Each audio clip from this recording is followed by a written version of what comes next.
15 de julio de 1944, 6:30 de la tarde, Vilnius, Lituania. Un comandante del ejército alemán se plantó frente a más de 1000 trabajadores forzados judíos y dijo algo que podría salvarles la vida, pero no podía decirlo directamente. Las escuadras de protección vigilaban cada movimiento, así que habló en indirectas, en metáforas, en advertencias encriptadas, y aquellos que entendieron, sobrevivieron. Aquellos que no lo hicieron, murieron 4 días después. Su nombre era Carlos Plage, comandante del ejército alemán, ingeniero, miembro del partido nazi desde 1931, y el hombre que salvó a 1240 judíos, saboteando el sistema desde dentro.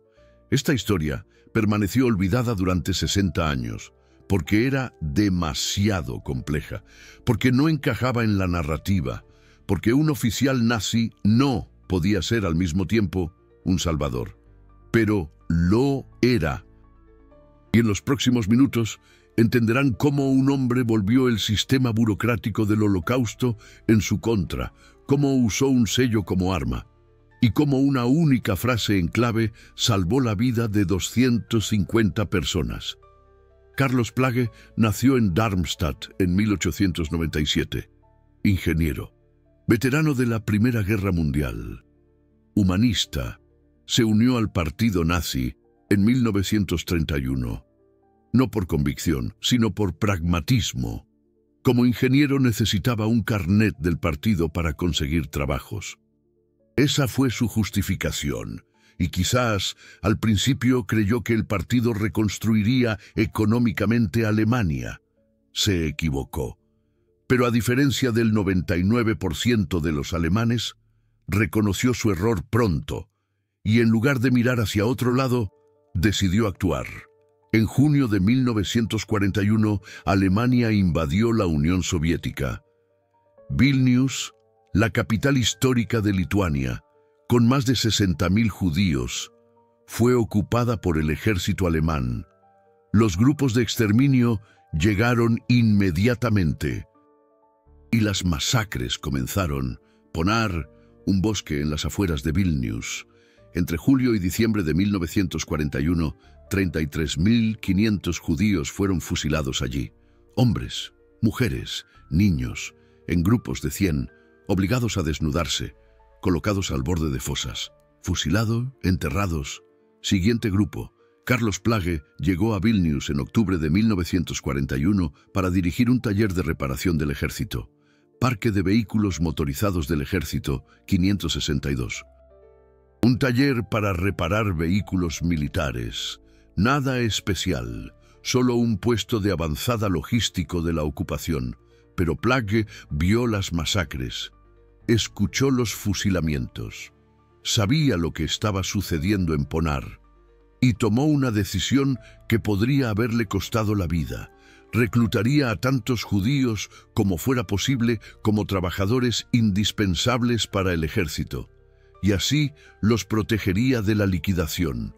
Ese era su plan, no heroico espectacular, no arriesgado temerariamente, sino burocráticamente preciso, y precisamente por eso funcionó. En octubre de 1942 llegó la decisión de arriba. El gueto de Vilnius debía ser liquidado. Todos los judíos debían ser deportados o fusilados. Solo había una excepción. Los judíos con permisos de trabajo para empresas importantes para la guerra podían seguir viviendo provisionalmente. En ese momento, todavía vivían unos 20.000 judíos en el gueto de Vilnius, de los 60.000 originales. El resto ya había sido asesinado en Ponar. Los sobrevivientes sabían que serían los siguientes. Necesitaban permisos de trabajo. Urgentemente. Hubo una carrera desesperada por cada oportunidad laboral. La gente sobornaba a los oficiales de las escuadras de protección por permisos falsos. Las familias se separaban para que al menos uno pudiera sobrevivir. Los padres escondían a los niños. porque los niños no recibían permisos de trabajo.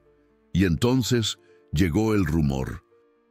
Un comandante del ejército alemán llamado Plagg estaba buscando trabajadores, muchos trabajadores, y no hacía preguntas, solo necesitaba nombres. Samuel Sterovich, que entonces tenía 19 años, aprendiz de mecánico, escuchó este rumor primero.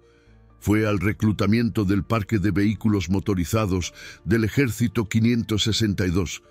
No hubo examen, no hubo pruebas de calificación. Plagg solo preguntó su nombre, su edad, sus familiares.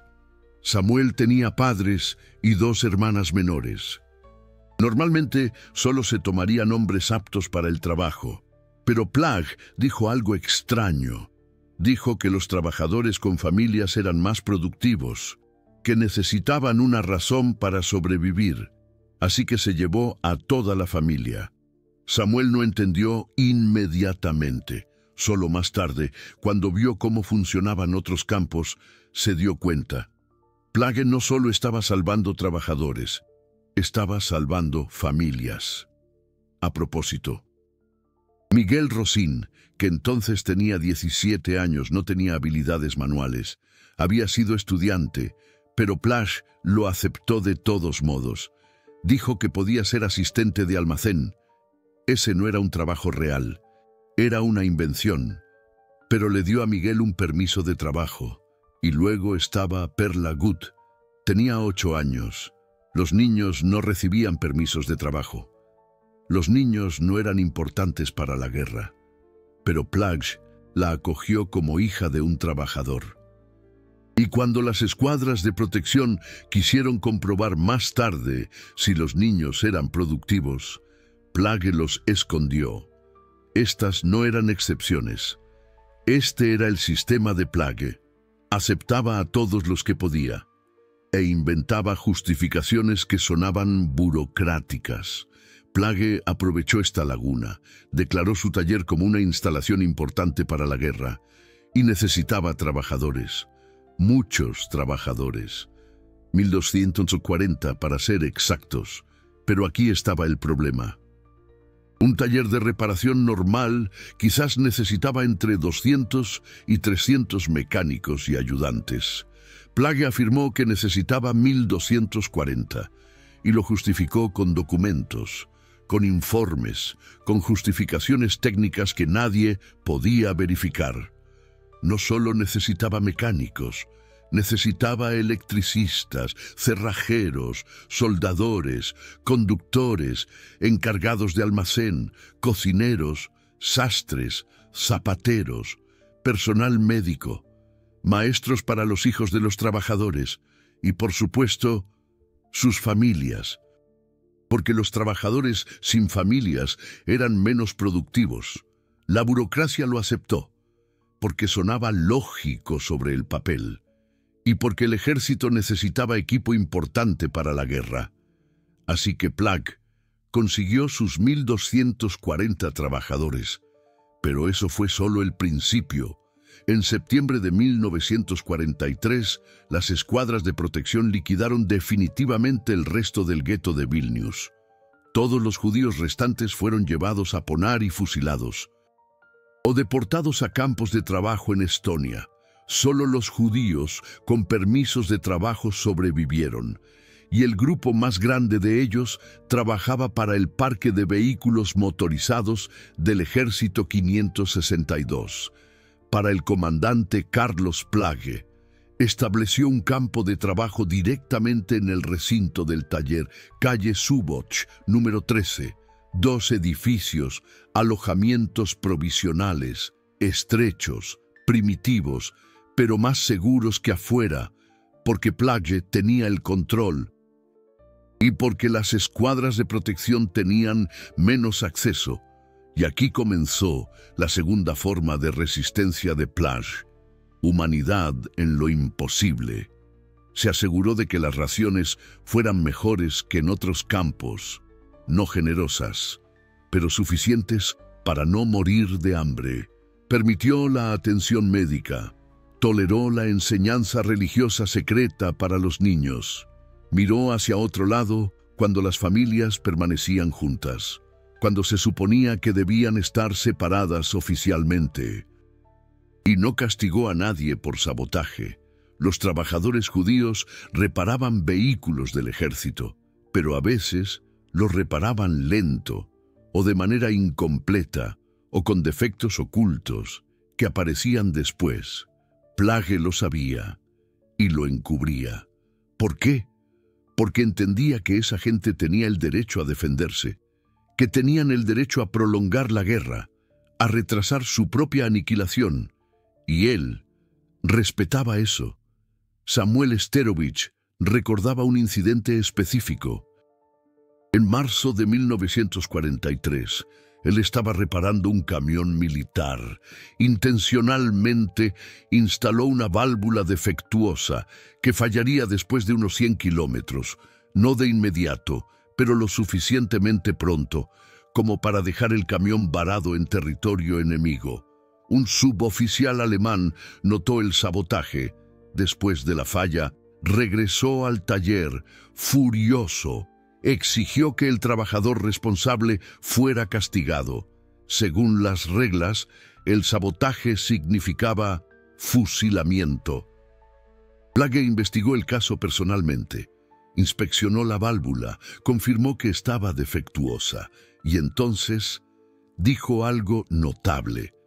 Dijo que se trataba de un defecto de fabricación, que la válvula ya había sido entregada defectuosa, que no era sabotaje, sino un problema de calidad en la cadena de suministro.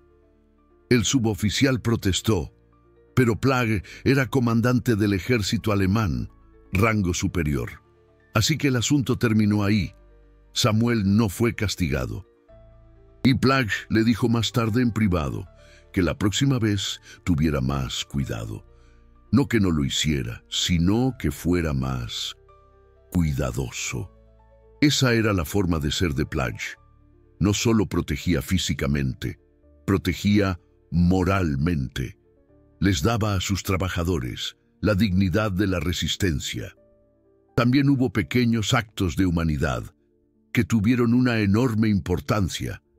En el invierno de 1943, la madre de Perla Bueno enfermó, neumonía, en el gueto. Eso habría sido una sentencia de muerte, sin medicina, sin tratamiento, solo esperar la muerte. Pero en el parque de vehículos motorizados del Ejército 562, Plage había organizado a un médico alemán, no para la Wehrmacht, para los trabajadores. Él justificaba esto con la productividad. Los trabajadores enfermos eran improductivos, pero todos sabían la verdad. Era humanidad.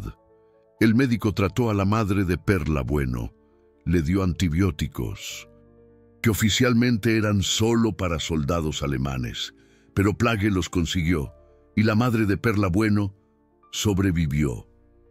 Perla, ahora de 80 años antes de su muerte, dijo algo importante en su testimonio.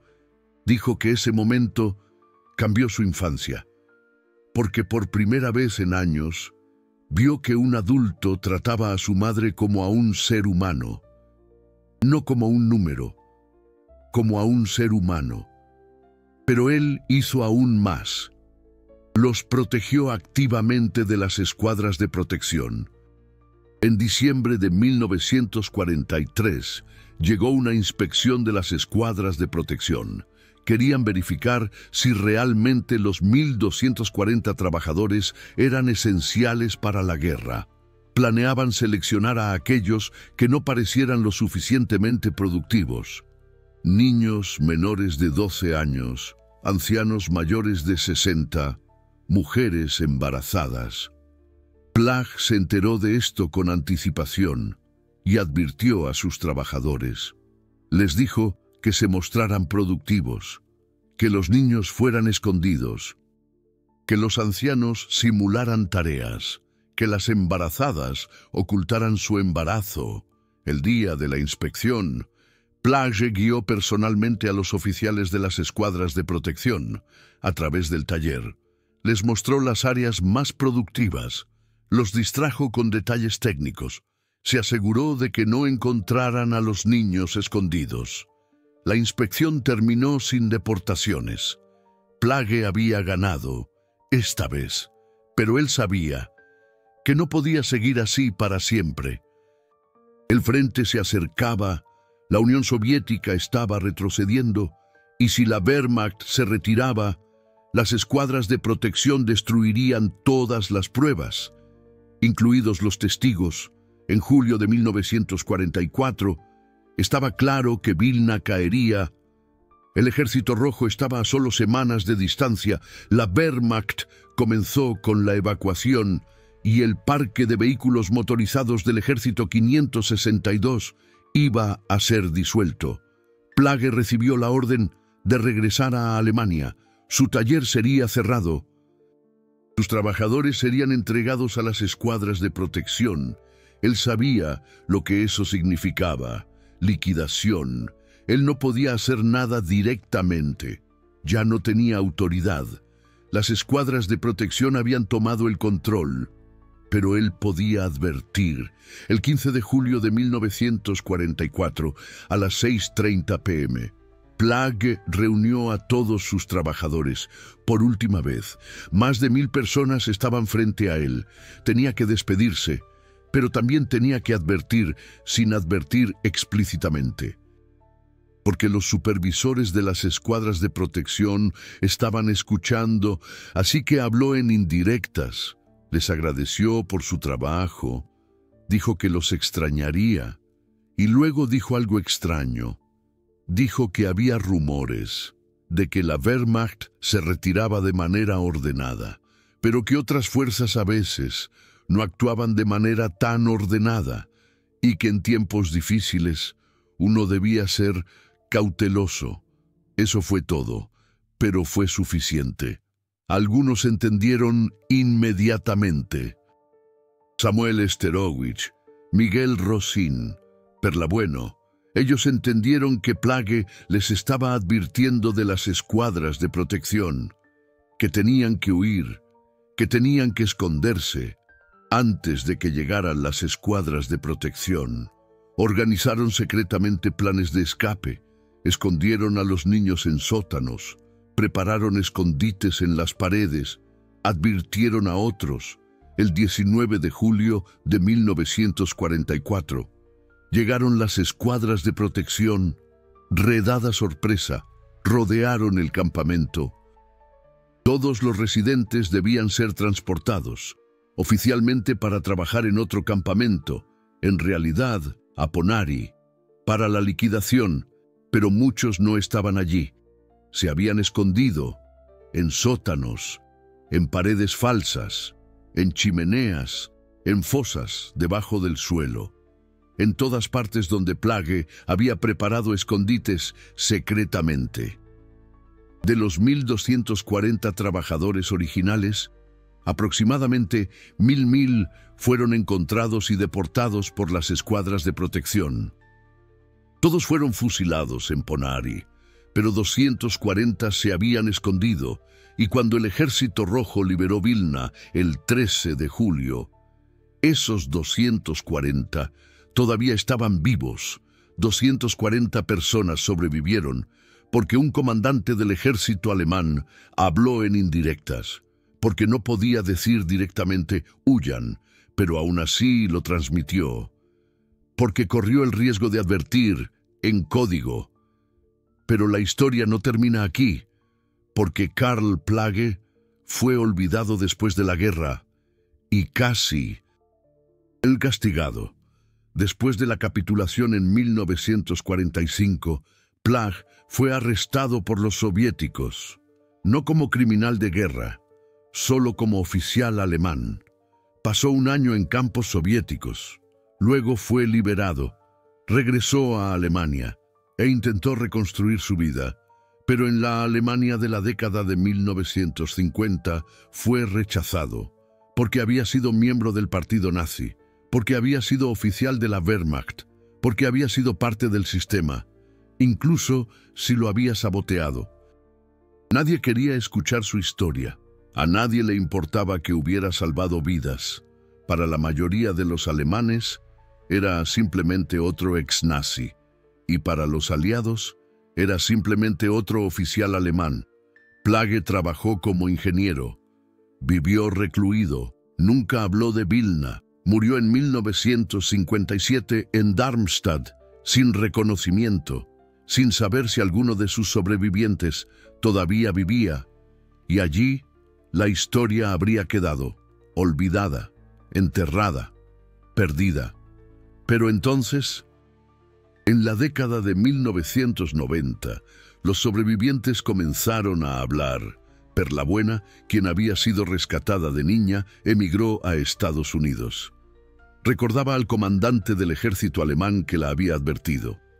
Recordaba su discurso en clave y quería encontrarlo. Lo buscó durante años. Contactó archivos, Yad Vashem, el archivo federal, y en 1998 finalmente encontró documentos sobre el mayor Carlos Plaga, pero ya había muerto hacía 41 años. Eso fue devastador para Perla. Había buscado durante tanto tiempo. Quería darle las gracias. Quería decirle que había sobrevivido, que tenía una familia, que su riesgo no había sido en vano. Pero llegó 4 décadas tarde. Descubrió que Plaga había muerto en 1957 en Darmstadt, como un simple ingeniero, sin reconocimiento, sin honores, sin saber que Perla Buena vivía en Estados Unidos, que Samuel Sterovich estaba en Israel, que Miguel Rosales vivía en Canadá. Todos habían sobrevivido. Pero Plaga nunca lo supo. Perla comenzó a investigar la vida de Plaga después de la guerra y encontró una verdad dolorosa. Plaga había intentado encontrar información sobre sus trabajadores en 1948, en 1952, en 1955. Había escrito cartas a organizaciones judías, había preguntado si alguien había sobrevivido, pero nadie respondió. Las organizaciones no tenían registros. Los sobrevivientes estaban dispersos, y Plaga se rindió. Pensó que todos estaban muertos. Vivió los últimos años de su vida con la convicción de que tal vez sus 240 rescatados no habían sobrevivido después de todo. Perla Buena lloró cuando encontró estas cartas en el archivo. Cartas que nunca fueron respondidas. Preguntas que nunca fueron aclaradas. Un héroe que murió sin saber que había tenido éxito. Eso hizo que su misión fuera aún más urgente. Si ya no podía agradecer a Plaga, se aseguraría de que el mundo supiera de él. Perla Buena inició una campaña. Recopiló testimonios de sobrevivientes. Samuel Sterovich, de 85 años, dio un testimonio de 4 horas. Miguel Rosales, de 87 años, describió en detalle cómo Plaga les había advertido.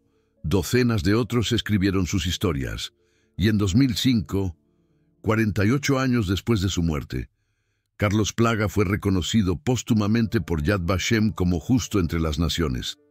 La ceremonia se llevó a cabo en Jerusalén. La hija de Plaga, María Plaga, quien nunca había conocido realmente a su padre, porque él nunca había hablado de Vilna, estaba allí. Ella lloró. No sabía lo que su padre había hecho. Nadie se lo había contado. Y conoció a los sobrevivientes. Perla Buena, ahora de 67 años.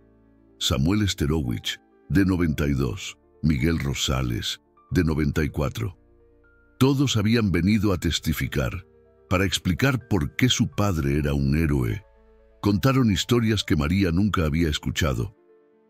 Cómo su padre había escondido a una niña de 10 años de una redada de las escuadras de protección. Cómo le había dado documentos falsos a un hombre mayor. Cómo había permitido que familias que debían estar separadas oficialmente vivieran juntas. Y María Plaga finalmente entendió por qué su padre se había vuelto tan silencioso después de la guerra. ¿Por qué nunca hablaba de su tiempo en Lituania?